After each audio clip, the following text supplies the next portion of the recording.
What if everything the President of the United States just told the world about a major war deal was only half true?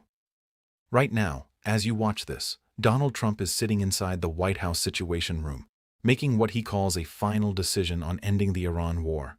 But Tehran is firing back, and not with missiles this time. Iran is calling Trump's claims a mixture of truth and lies. Stay with me, because what happens in the next 24 hours could change the Middle East and the global economy forever. To understand today's headlines, you need to know what we're dealing with. On February 28, 2026, the United States and Israel launched a joint military operation against Iran, the biggest conflict the Middle East has seen in decades.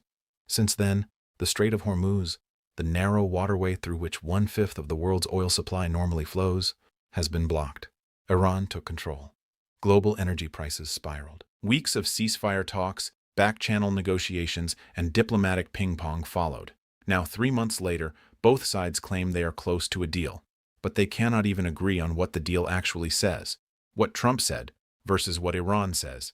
Here is where it gets complicated and important. On Friday, Trump took to Truth Social announcing the deal has been, in his words, largely negotiated. He listed specific terms. Iran would reopen the Strait of Hormuz without charging ships a toll. Iran would cooperate with the U.S. to have its stockpile of highly enriched uranium, the kind used to build nuclear weapons, destroyed. Sounds significant.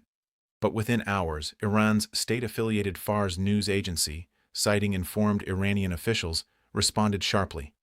They said Trump's statement was a mixture of truth and lies.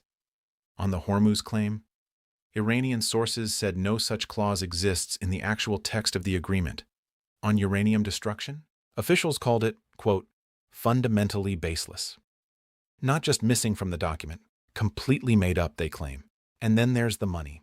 Iran has repeatedly insisted its billions in frozen assets must be released before any deal is signed. Trump has said those funds will not be released. That single disagreement alone could collapse everything. You might be thinking, this is happening thousands of miles away. Why does it matter to me?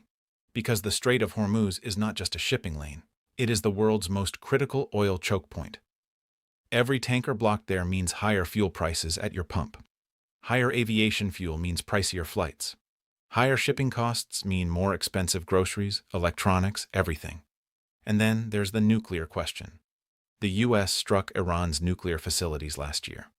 But satellite images from early 2026 show Iran may already be rebuilding. If this deal doesn't include a clear and verified nuclear clause, the world could be months, not years, away from Iran possessing a nuclear weapon. As of today, Friday, May 29th, here is exactly where things stand.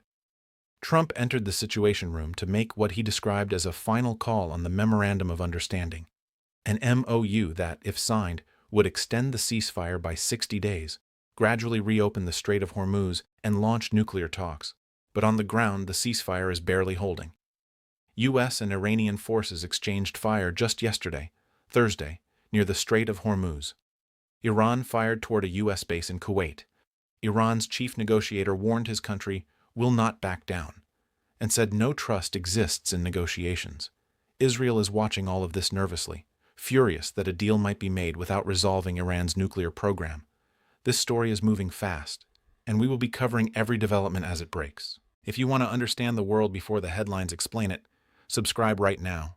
Hit the bell, share this video, because in a world full of noise, you deserve the full picture. I'll see you in the next one.